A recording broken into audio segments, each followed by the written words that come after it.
Bonjour mes amis Facebook et Messagers et bienvenue pour le premier actu de Versus Ciné Tanimator versus Robocop.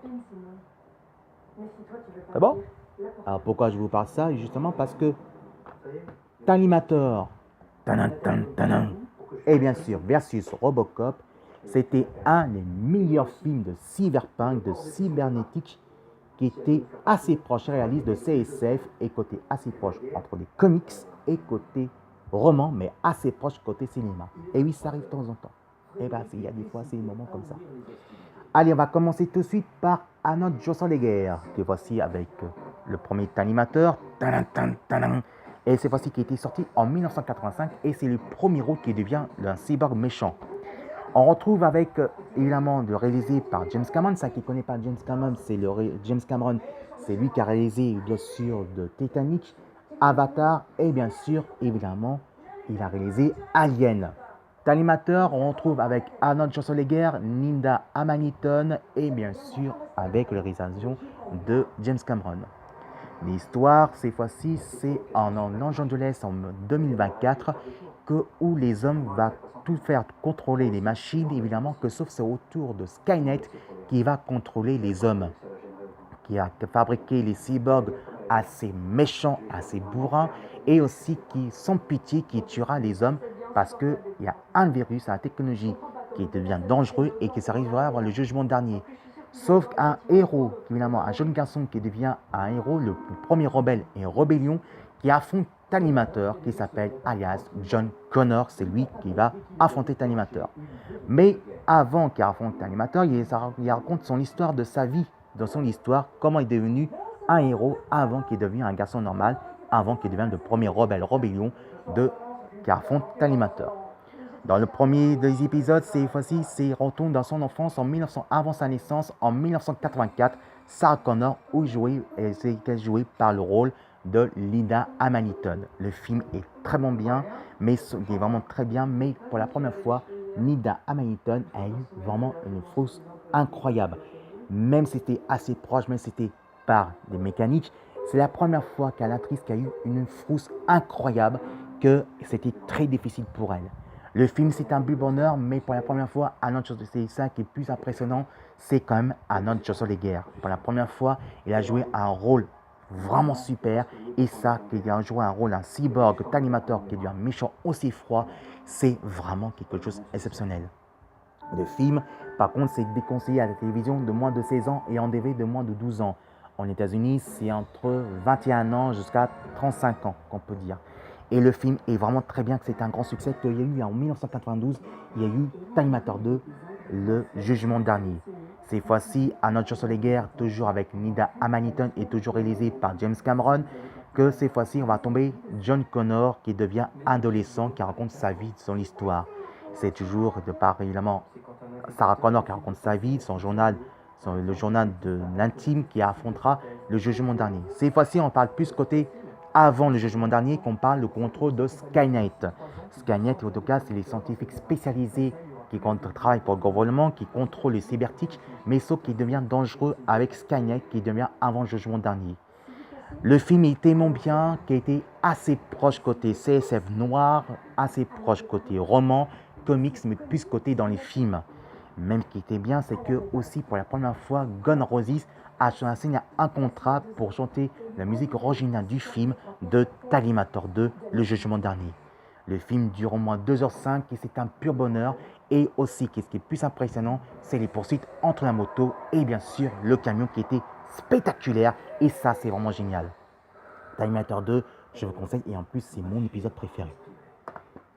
En 2003, qui était sorti en 2004, avant que Arnold Schwarzenegger devienne évidemment gouverneur. Voici Terminator 3, le sauvement de machine. Sauf que le film, il est pas mal, mais je trouve qu'il y a une belle action, il y a des beaux poursuites avec les voitures, avec John Connor et bien sûr avec Catherine Booster. Mais aussi, il y a eu, évidemment, qui à propos de ça, c'est les poursuites des camions, des secouristes et avec un camion de grue de chantier. Et en plus, regardez pour la première fois, oui, il y a une femme cybertique, une héroïne qui devient animatrice cybertique, qui devient méchant aussi froide et plus dangereux.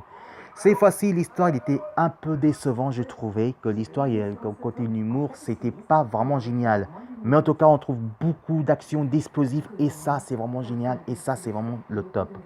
Dommage côté l'histoire qui est un peu décevant, et ça, je trouve que c'est un peu cucu de la balle de carambar.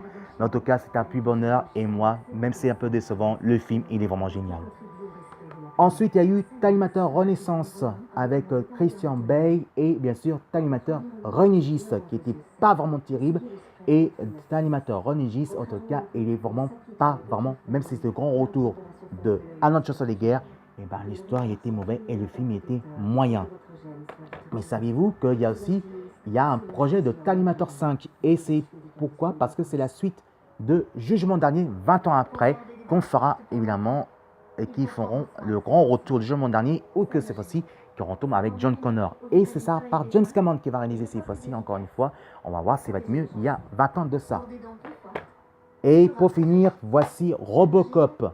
Cette fois-ci, Robocop, c'est un autre cyborg contraire. Cette fois-ci, c'est un cyborg héros justicier policier qui protège Détroit, qui s'est fait contrôler par leur organisme de production robotique et technologie par les scientifiques fous, qui est un petit peu comme les nazis d'aujourd'hui, mais c'est un peu la même chose, mais qui contrôle les robotiques, que ce soit policiers ou les psychopathes. Alex Murphy, un ancien agent policier de Détroit qui s'est fait assassiner par évidemment des tueurs psychopathes, des flics qui s'est fait contrôler par OCP. Sauf qu'il ne faut pas oublier qu'il y a aussi le contrôle humain. Ça a transformé entre l'homme et cyborg, qui est aussi qu'il faut travailler plus côté sentimental entre robots, robotique et en tant humain aussi. Il s'est fait rappeler évidemment qu'il s'est fait assassiner, mais qu'il s'est fait rappeler aussi qu'il y avait une famille avec sa femme et bien sûr son fils. Ce film, c'est un pur bonheur, mais aussi c'est réalisé par James Cameron. Malheureusement, il a réalisé que le 1 et il n'a pas réalisé le 2. Scénariste évidemment de Frank Miller dans le deuxième épisode. Et le 3, il est un peu décevant. Et j'ai trouvé que la série, et c'est pour moi le meilleur de Robocop, c'est quand même la série télévisée qui était assez proche, à peu près dans les films. Ensuite, il y a eu le téléfilm en 4 parties, on peut dire en 6 parties, qui n'était pas vraiment moyen parce que, oui, même il y a eu un téléfilm que Robocop, ben, c'est Robocop qui prend sa retraite de maison retraite de version papy, qu'on peut dire. Hein. Il y a aussi le film de version nouveau Robocop qui n'était pas vraiment génial et c'était peu décevant. Pour moi, le meilleur film, pour moi, le meilleur, c'est quand même plus dans les années 80 qui était assez proche côté dans les comics et dans les super-héros. Et par contre, c'est interdit moins de 12 ans parce que c'est pas pour les enfants et c'est très bien aussi. Il y a aussi Frank Miller qui a fait aussi le comics de Robocop et qui évidemment qui a fait partie des couvertures et ça c'est pour dire carrément. Le film est plus proche côté politique, c'est plus politique et plus côté plus pour adultes, mais je vous conseille acheter ce coffret, évidemment c'est vraiment génial. Voilà, si vous aimez ma chronique, en tout cas mon premier actu versus ciné de versus côté Terminator versus Robocop, et bien qu'est-ce que vous faites? Et bien envoyez vous marquez Filette Homo et vous regardez Actu Ciné versus Terminator versus Robocop. Évidemment, vous envoyez plein de commentaires et dites-moi qu'est-ce que vous pensez. Et si vous voulez que je continue à faire ça, qui est pour Messenger et Facebook, pour vous Facebook, si vous voulez que je continue, il y aura plein d'actus comme ça, les versus et un petit peu d'autres, des actus ciné, que ce soit côté super-héros, aussi de suspense et aussi d'inspirer l'histoire vraie. Voilà, c'était Filette Homo pour Facebook et Messenger. Je vous dis à très bientôt pour les prochaines activités. Et si vous aimez Robocop, si vous aimez côté Terminator versus Robocop de Actu Ciné les versus, envoyez plein de commentaires sur YouTube et envoyez des commentaires sur Messenger. Ça, c'est très bien aussi. Allez, à très bientôt dans les prochaines activités de Actu Ciné versus avec cette fois-ci d'autres encore. Je vous dis à très bientôt et à plus tard. Je vous aime très fort et envoyez plein de commentaires.